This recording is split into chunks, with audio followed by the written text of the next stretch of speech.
So anytime we start something new, whether it's an exercise program, a new diet, I recommend that we do a little bit of assessment of where we're at or some testing for certain things before you jump in. And there's a couple reasons why I like people to not blow that off and ignore that, but actually do that work before you get started. And here is why. A lot of times we are not objective about where we're at. So if, for example, you're going to work on your balance, you think, my balance is okay. And then you do a little testing, some of those tests that I recommended. And then you realize that it's not as great as I thought. Or I didn't realize that when I'm in the dark, it's worse.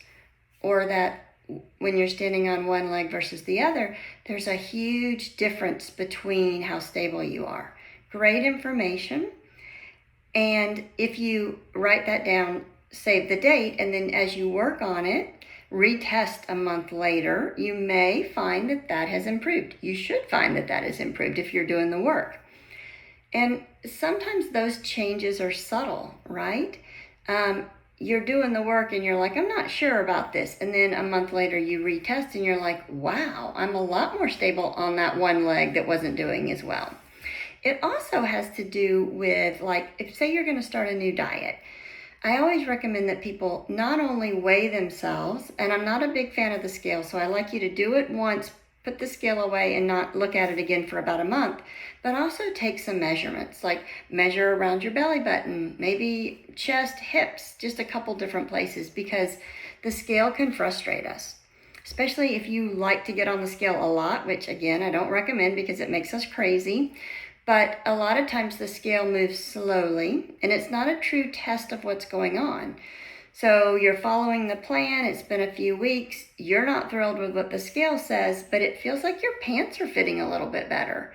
If you have taken a measurement around your middle, you may find that the inches are coming off. So you are changing, you are getting smaller, but the scale didn't tell you that. And that can mess you up. I've worked with lots of people for weight loss, and sometimes if the scale isn't doing what they think it should be quickly enough, they'll just quit.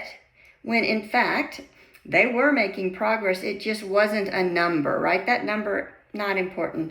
They may have lost 2 or 3 inches off their waist. So think about doing your assessments ahead of time. Before you start, write them down, save them, put the date on them. And then monthly or every 6 weeks or so, you can reassess and see how you do. That gives you real information about your progress versus what we think, and sometimes it's so subtle that we may not be like catching what's really going on. Hope that's helpful.